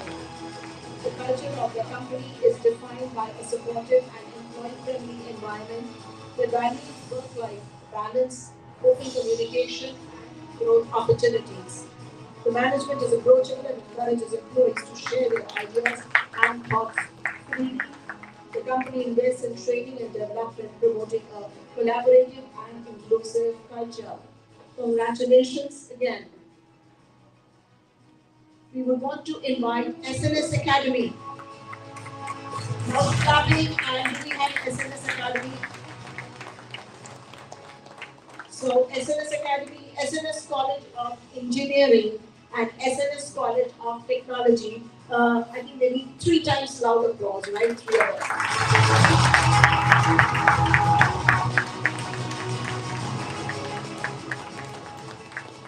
The other circle. Do we have anybody from the other circle? Congratulations, we pass on the certificates to you.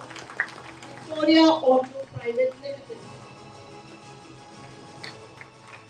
Victoria Auto Private Limited. And then we have Total Healthcare Limited.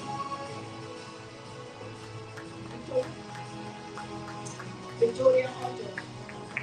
Strong pillars, culture, employee engagement, and benefits. The company fosters working environment that values employee growth, development, and well-being.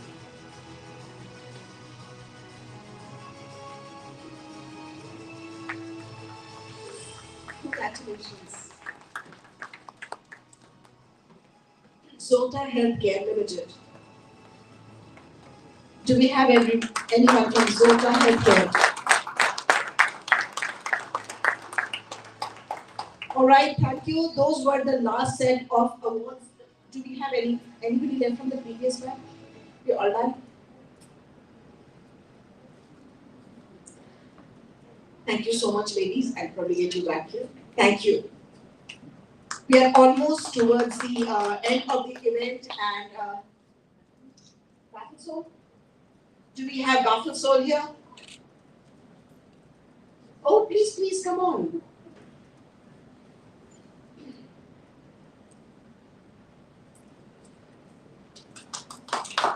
Congratulations, Baffle Soul.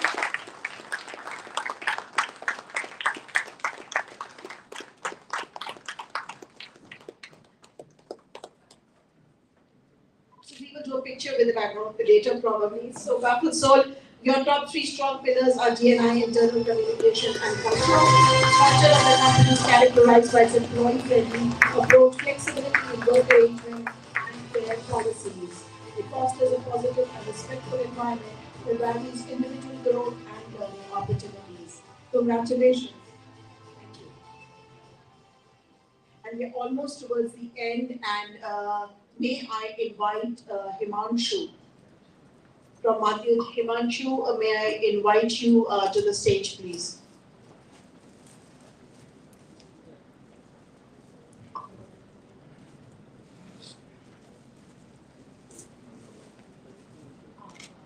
Himanshu is our sponsor. Matthew is our sponsor, and Himanshu Singla, over to you.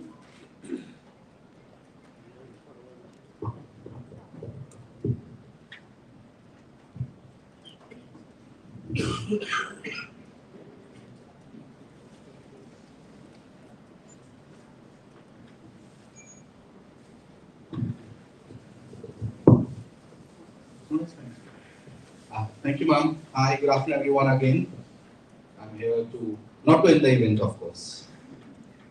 Okay, so I don't know why I'm holding this now. This is flow, and it is not my speech. It is the flow today. Okay, so before I start, let me do something interesting, something different today. Okay. Here's my colleague, anyone? Palak? Can I have some bags? 2 bags. So before I give my speech, anyone who thinks or who feels we have friends here, here is a gift for you.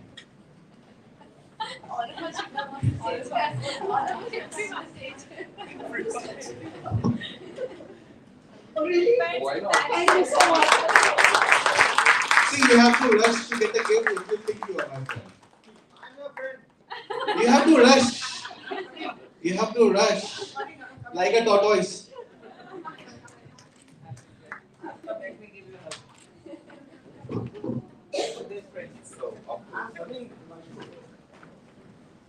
That's why I love you.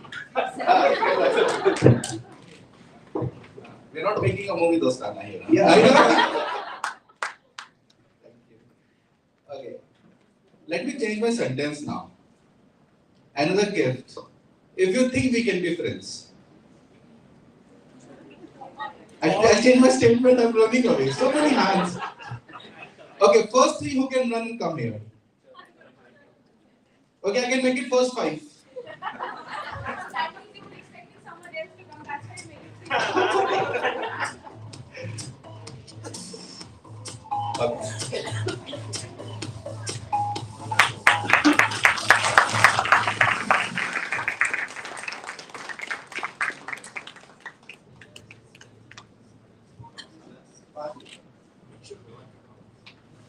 Quite a lot. Thank you. Sure. Good afternoon, everyone. It's just, honestly, it's a pleasure to be here. I just want to share one thing about this gentleman. I happened to meet him back in PhD chamber, yes, Chandigarh. I'm also from Chandigarh. So we were just wrapping up, and I was also waiting for my cab to come. And I think he and his team was also wrapping up. So he saw a very small child just rushing up with his mother, and he was like, "Please, ma'am, stop. I know he's not my probable client, but your child is so cute." And that was such a humble gesture. Seriously. And I really remember that. Thank you so much. Keep that.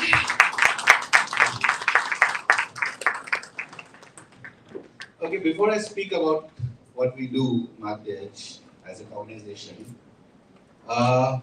let me change it because the lunch is not served yet. I told them to stop at the 25 minutes. Okay, and the plates are stolen for now. So, congratulations for all of you who has got awards today. A wonderful thing.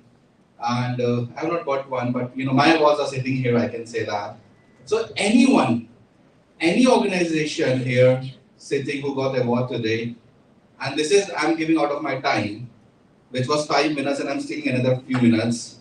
So anyone who wants to come on the stage right now, who got the award and want to speak about, how was your journey for Amazing Workplace? Getting this, starting from survey to the award and the recognition. Impromptu, anyone. Open mic. Anyone. Please, sir. Round of clap for Mr. Saurabh from Holy Soul.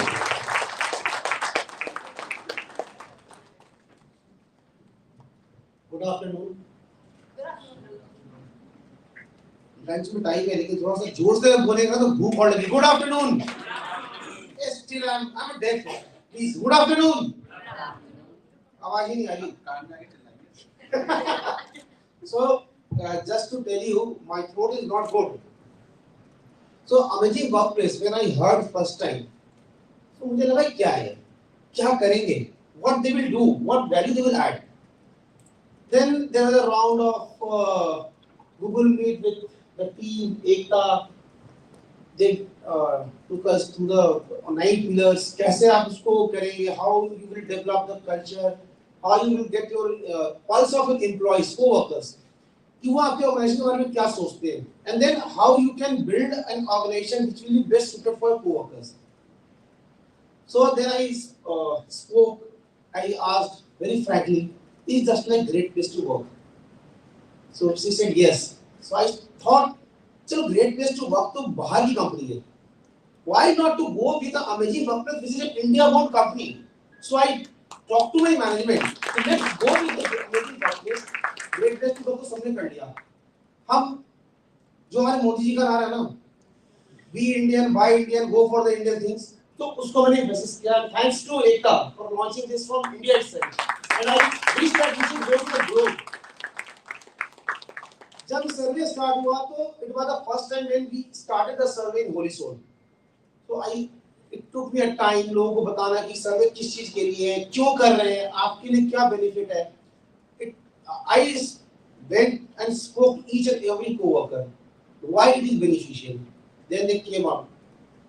In the meantime, एक time that team were calling me. सिर्फ 2% लोगों ने किया है, 3% लोगों ने किया है. I used to tell her, please just give us some time. We are new, we are adapted to the culture. It's the first time we are having. So the support from the Ekta team was phenomenal. It's like out of the thinking like जो support उन्होंने किया, and we got the 70% more than response. And our employees are very happy today after seeing this Amazing Workplace certification. So it's going to attract the talent to our company. We will be able to retain the talent in our company, and we will be able to brand our company in for the freshers who want to come. And it will be adding a great, amazing workplace. It's not great workplace, it's amazing. Amazing, great se bada hota hai. Just think like that. So thanks to me for playing Marcus.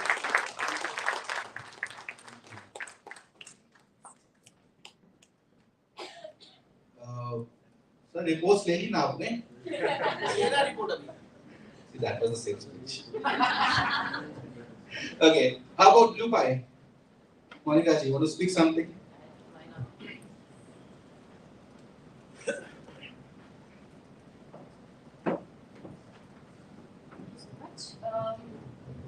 I think I kind of in touch with Amazing Workplace from the start, from the inception, when the idea was getting generated and the team was working out. The background is pretty strong when I got to hear about the 9 pillars which they are focusing upon. And I must say, and I really wanted to do a big round of applause for the entire team. They have actually pulled it up so well, so professionally well, because they kind of ensure there's an interaction about the organization, giving the right pitch, giving the right concepts, what they are doing, what they are aspiring to do. So it is very, very important that they vested on this time and they vested in the organizations who wanted to be part of it. So thank you so much. Thank you so much, both of you, for scaling it. And your team is amazing because from the day the event started till now, all the collaterals, everything. I mean, it was so professional that you guys pulled it up so nicely. That was so amazing. Please continue to the thread, and we definitely gonna rock India, and we're gonna definitely make it better than our previous work. Thank you.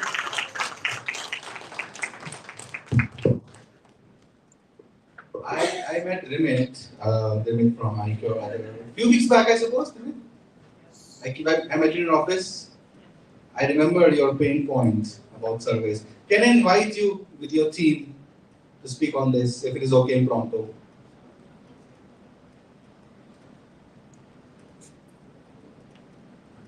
For the IQ team, please, everyone. And Shrashi, don't come here. In the front seat, it's your show. Ekdam Shrashi, why don't you sit here?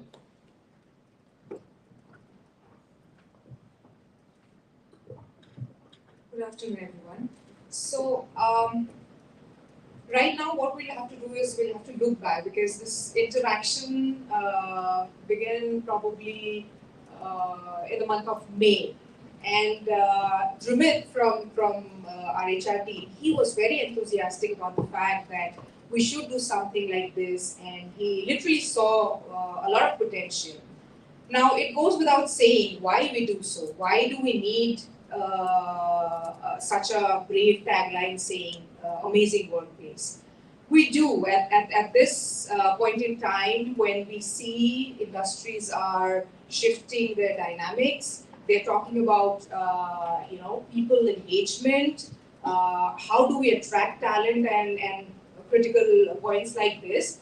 I think a call it like this definitely gives us a way ahead where our employees, our people understand what the organization is all about. Not that they don't understand it right now, but I think when they were taking the survey, the process itself, when they were actually taking the survey, going through the questionnaires that they had, it only gave them a lot of opportunity to understand that we as an organization or probably as an employer, we are equally excited and we are equally dedicated to ensure that we understand what is their need from an organization standpoint. Because most of the times what happens, although we always say we have an open communication culture, we talk to employees, there are a couple of areas which we somehow miss to touch base on a regular basis. So I thought when I looked through the questionnaire in the survey, because obviously even I had to do one, I thought it was so nicely framed that it actually touched every nook and corner of an employee experience or expectation in terms of an organization from the employer. So that is how, and I think when we started the survey, we literally took very less time to complete it. We did not really have to be rigorous around the completion, like get it done, you got to tell your people to get it done. No, I think within a span of 5 days or maybe another 1 or 2 days here and there, we were able to complete the survey, which told us that maybe people were looking forward to answer a lot of questions we were not asking generally, right? So here I stand today, and it is really an honor to be one of the amazing workplaces. And of course, I look forward to it like a journey that will continue. There's a lot of learning from from what I see, and then of course, once the engagement goes on, we'll be able to learn better, shape ourselves as great, an amazing workplace, and of course, know what are the do's and don'ts that we should watch out for. Thank you so much, and I'm sure Dilmit would want to know. But if you have to say something. Well, I just want to say, when I started in the country head position at ICOR back in March, one of the biggest tasks that I was given was the fact that we had to make ICOR India an amazing workplace. And when we came across the opportunity, I think the title aptly says that when the certification comes, it automatically, I think, gives the employees that drive that, okay, we belong to an amazing workplace. We have to continue to make it an amazing place for others also who are going to be joining us in the near future, and bring them into a culture where something that they're proud of. Not today, not tomorrow, but for the generations to come. So yeah, proud to be associated with this venture. Thanks to Ekta, Shreyasi, and the rest of the team. We're proud to be associated, and I'm sure this is going to be a long association. Thank you. It's a pleasure. Thank you. It's good to see when people are coming and talking about speaking, sharing their values, the system. And I suppose a lot of others sitting in the room who has not spoken on the stage till now, because I can go one more. So do I see anyone who says I want to jump in quickly, run to the stage and speak, or do I have to? Yes, please. You have to run, sir. Thank you. So, good afternoon, everybody. So, just I want to explain what I'm thinking about when I received a message or something about the amazing workplace. So, Govind sir, I don't know before attending this event, who is the founder of this HR service camp. So, I was a member. I mean, member with HR service level since 2020 onwards. So, I got this amazing workplace survey SMS on with that HR service only. तो देखा मैंने, उसमें दिमाग में आया ये amazing workplace क्या है। तुरंत क्या करता हमको जब भी आता है डाउट आता क्या गूगल करते हैं, उसमें एक दिखा है ग्रेट प्लेस टू वर्क, तो ये क्या बोल के फिर उसका वेबसाइट गया, then after I check with their LinkedIn everything, so when I gone through that it is okay, so I can apply for this. And again I have raised one more query, is it a paid based services? So I approached ACTA and she sent me a link to join with the Zoom, Google Meets. So we have joined and spoke the same thing again there. So she told me it's a free of cost. Again I have raised one more query. Is the data is safe? Then we are going to share with some other. So again I asked the same question to ACTA and she sent one agreement to me which is related to this security about the data. So finally we are here with the activation of MSC. So जब मैं उसका website देखा था, I found the one thing only where they are going to take the survey with the main topic of 9 pillars framework. So it's a very clear the 9 pillars which is they have covered under the everything, which is almost covered the 360 degrees cycle of employer and employer as well, which is almost covered employees compensation, staff welfare, company work culture and company structure and employment security for the everything. So ये करने के लिए इतना background work इतना करना पड़ेगा लोगों को, so it is not easy. And even also they have provided the questions around 12 pages. It's a very tough. Where we are in the construction companies, so we have blue collar employees almost 60 to 70%. So even they also understand what is what. So when we have started the survey, So within 7 days, we have completed everything, and we got a good reviews from our employees as well. So I'm very much happy Ekta to getting certified. ARC is an amazing workplace, and we are dedicating this award to our employees only. So thank you very much.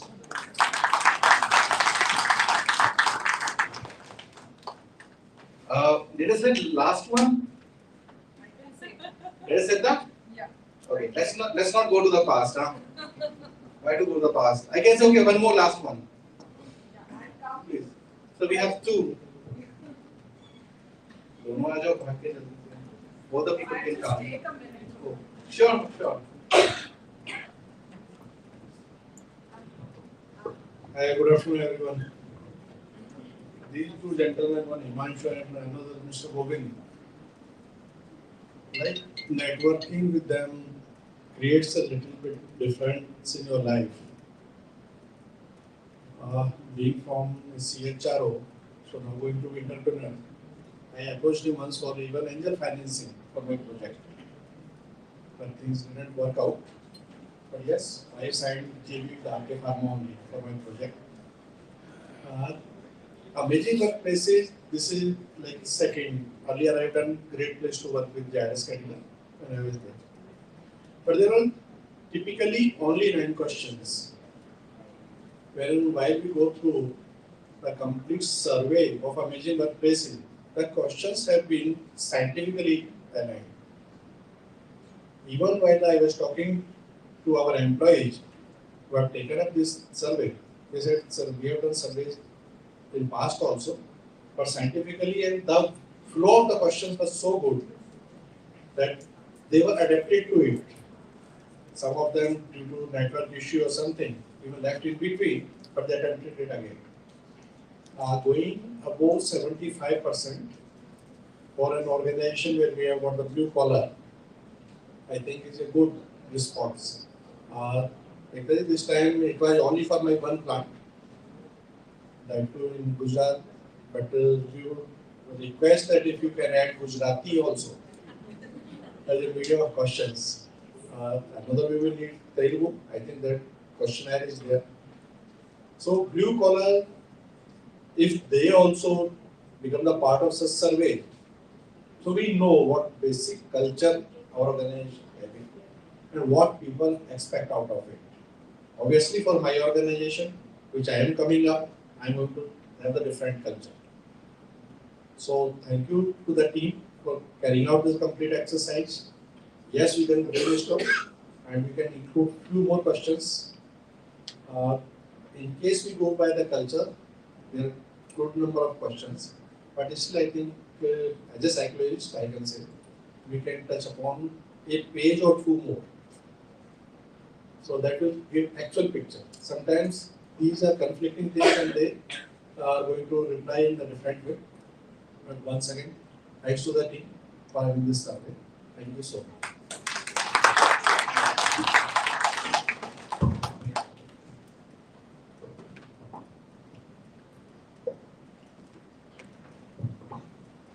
Yeah, greetings to everyone in the room. I'm from Mantra. So while everybody is talking about amazing workplace, definitely it's an honor for us to be certified as the organization where we feel amazing. And this goes with the culture of the company is with the people. So I think we need to put 2 lights on Mantra as a company where each one of us feel resonated with, and where we feel that we are the part of the family and the work-life balance starts from there. So thanks to Arzu, who is our HR and our business head is here with us. So these people actually have put a lot of effort other than bringing you in the picture and making us believe, yes, we can go a long way from here. Thank you so much, everybody. Thank you for making Mantra an amazing workplace.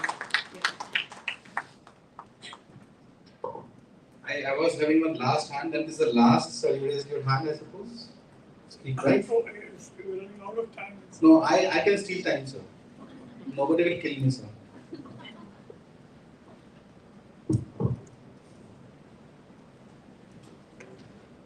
So good afternoon, everybody.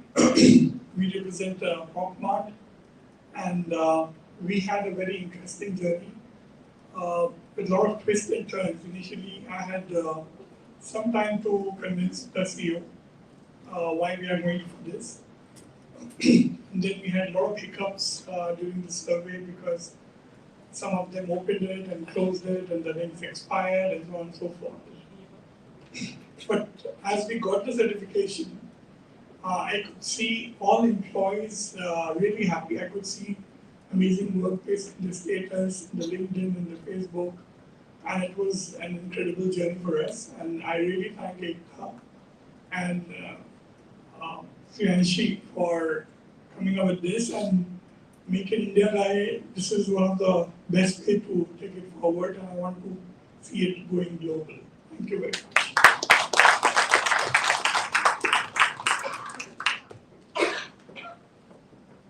So thank you everyone for coming and speaking over. I thought I'm becoming a host now. Sorry, ma'am. So I'm moving from host to my own Martej now. I'll complete my job. So Martej is a corporate gifting company where we support organizations, universities, education organizations, for corporate gifting, for gifting basically. And gifting is emotions. You can have customization. You want branded products, non-branded products.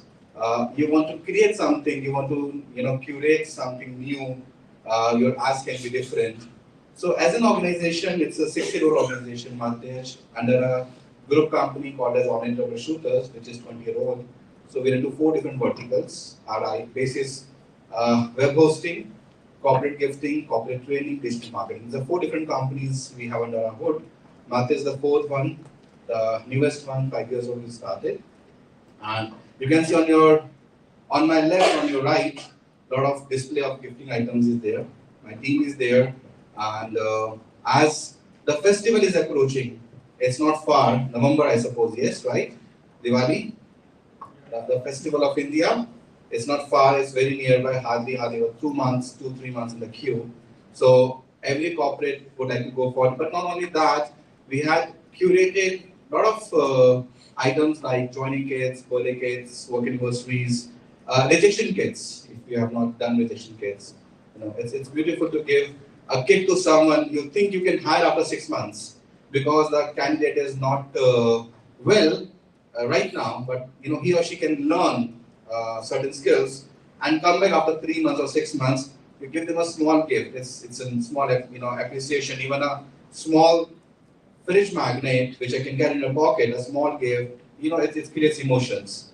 So you can go and customize anything with Martej. 3 USPs would like to say about Martej is we enjoy last minute headaches. We are good with that. I will say headaches because sometimes we cannot fulfill everything, but we try our best when a client comes and say that, hey, I need something on urgent basis. It's 12 hours time or 24 hours of time short by. We will try our best for the stock we have. We got some printing machines our own. Some we outsource, and we are starting with a new warehouse by August between 2nd or 5th in Faridabad. We can come by and have a look. It's more of a warehouse from showroom, and tea, coffee, wine, scotch will be on the house. Did I miss juice? Oh, so sorry. It will be on the house also, of course.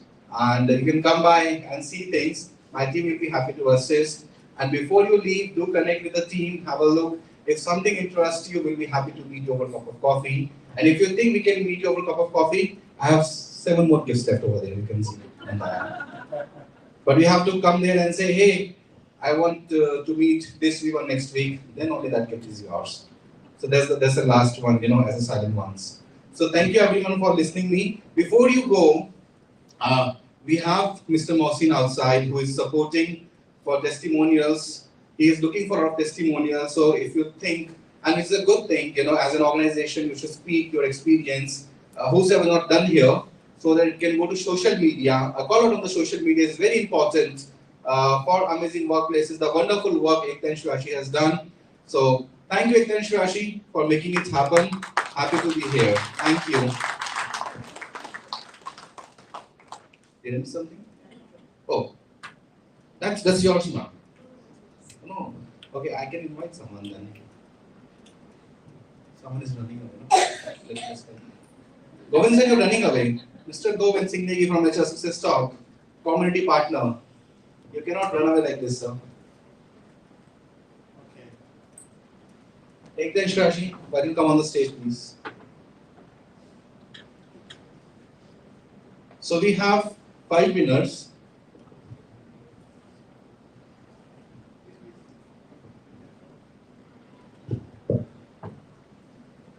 And I hope you're not going to cheat, huh? I will try. But it's very hard, so many people watching. Oh yes. They can close their eyes if you want, if you can bribe them. Somebody gave me their visiting card, so I'll put it. Okay, here you go. Sure.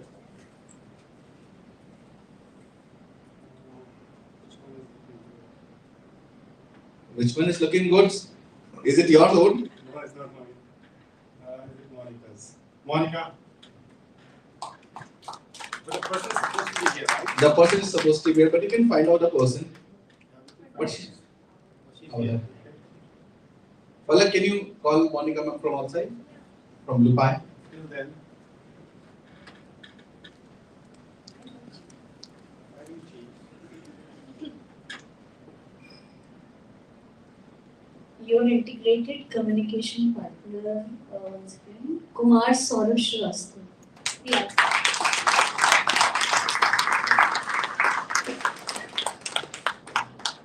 Well, I must say that was unexpected, and thank you so much for writing. And Unexpected should you said your luck is very good, right? I remember it outside.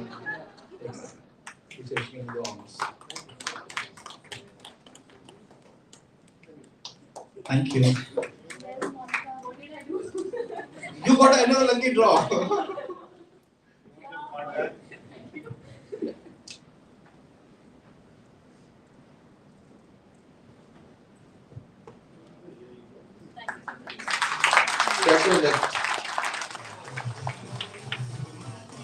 Oh, we have music now. We do what we want to do.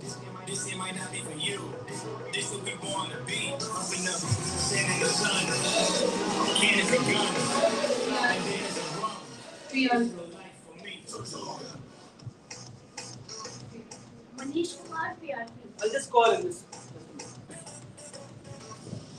You got 30 seconds. Okay, in the meantime, we have 2 more to go.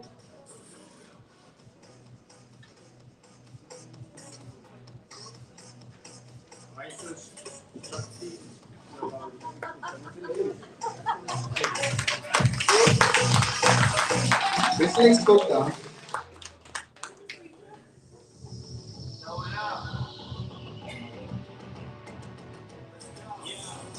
Trouble and sin. Down here it blows in the wind. Temptation's a bitch. And that bitch always a win. You can feel it in the air. You feel me, don't care. So we have one last to go, Ekta. Or Ekta and Shashi, you want to do it together, or you do it, Ekta. Do it, Ekta. Your health is not good. Do it fast. हाथ लंबे सुना नहीं कानून के हाथ लंबे होते हैं.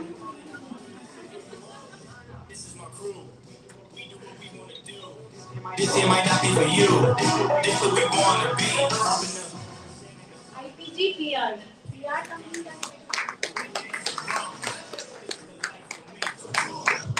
We have to go. Okay. No person is not there. One more. Come on, Shashi. मेरा आना चाहिए. Sorrow from Holy Soul.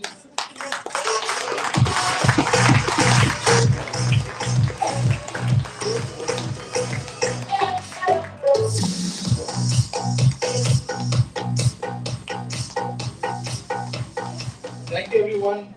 Over to Chandri ji.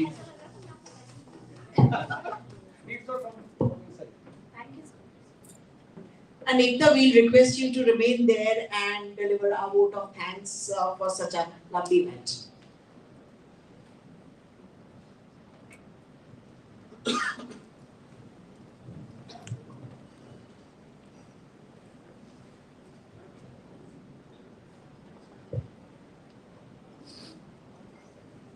हमारी हाइट वालों के लिए बनना चाहिए. So firstly, where's Shreya?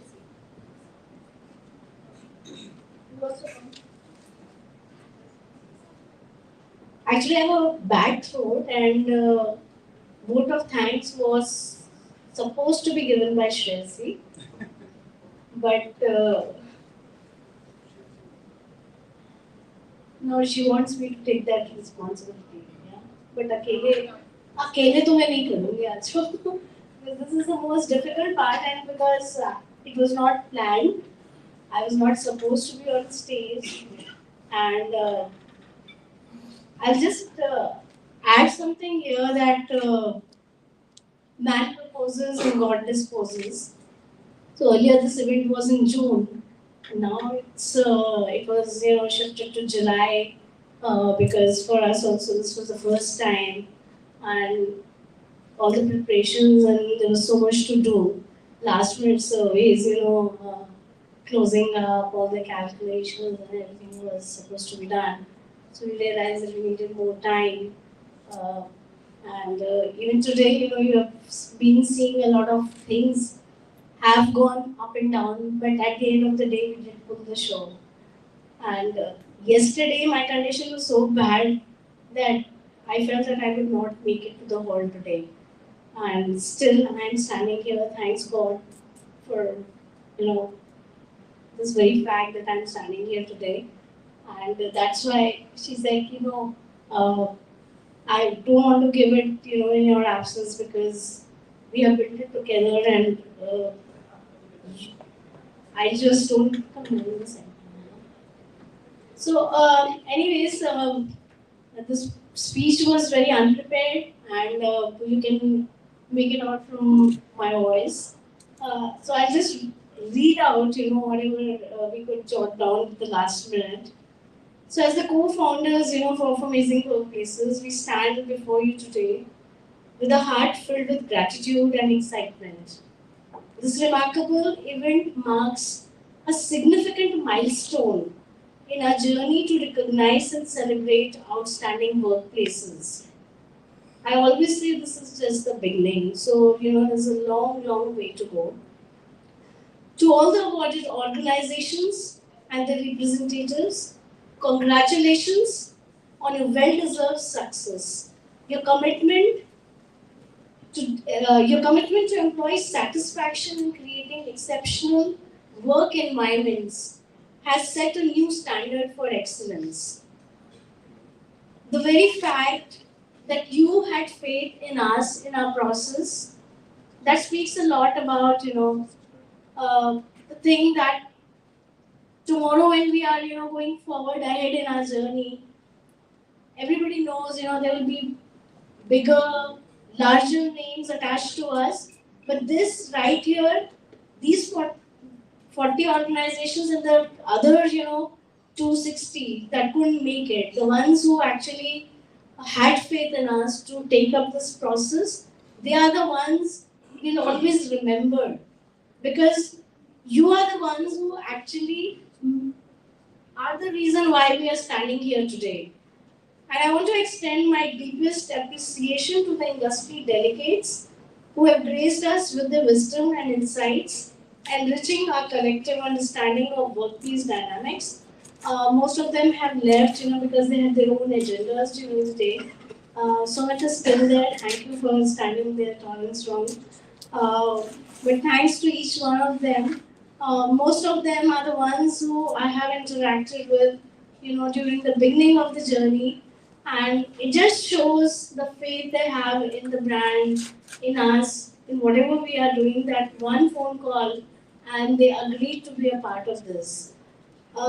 A special applause to the 10 extraordinary HR leaders whose dedication and innovation in the field of human resources have made a profound impact on countless lives. So there are so many things that these leaders have done. They actually play a very, very strong role in the organizations. What they are doing in the organizations, what they have covered in the journey, is really, really commendable. None of this, would have been possible without the unwavering support of our partners and sponsors. your belief in our vision has been the driving force behind this event's success. So like you see, Himanshu, Govind, and Nimrani, Siddharth, you have been interacting with Himanshu all through. The team has been so sweet, and they've been doing all the follow-ups, setting up everything in the night. I mean, having them as events partner as well as a sales partner has been really commendable. And it's actually eased our journey because last 10 days, like I said, my health was not good. And everything was so taken care of so smoothly. We just had to coordinate with them and everything was done. A heartfelt thank you to all our talented anchor, uh, Shantini. So she's a friend first, an industry friend, a friend's friend, and we were in a soup. We didn't want a professional anchor because this is an HR event and these are awards, and we wanted somebody who could understand human resources. And when just her name cropped up, and we know that she's a social media influencer as well, and we spoke to her, and she immediately said yes. You can't understand what a sigh of relief it was. So thank you, Shantini, once again for pulling this off so well. And thank you, Marcus, once again as an events company for making this ceremony truly captivating and more or less for actually making things happen, everything happen on time. As we conclude this celebration, let us carry forward the spirit of collaboration and commitment to building even more amazing workplaces. Together, we can create a brighter, happier, and more fulfilling future for all employees. Thank you all for being an integral part of this extraordinary journey. Here's to many more amazing achievements ahead. With you.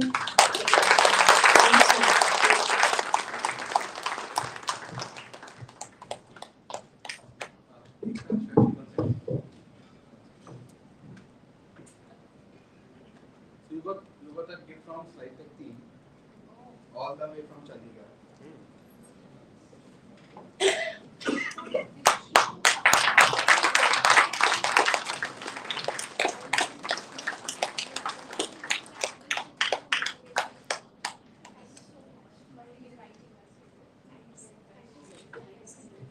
So I would like to add, without the mic, that Sakshi and Amandeep, they had applied and so they had applied for the Amazing Workplaces certification, and they had a very concerned call with us, and they said, look, we want to apply. There are certain questions in your pillars, especially the wellness pillar, which we haven't been taken care of, and we don't want to show our employees that this is what we are not doing for them. They were very genuine in their approach, but we really want to do it. And so maybe we'll do it next year. So they were confused कि करें ना करें. करेंगे तो we might fall back because वहाँ पे the employees would answer in a negative manner. And if we don't do, then also we miss out the chance because there's so much we are already doing. So then we met in Chandigarh in an event, and then also that time also it was. But after meeting you, we made up our mind. Yes, we are planning. So after we met, then I received a call from them that I hope it is not closed because we want to apply. And this is where they are. They are doing wonderful things for their employees. Congratulations once again. Thank you so much.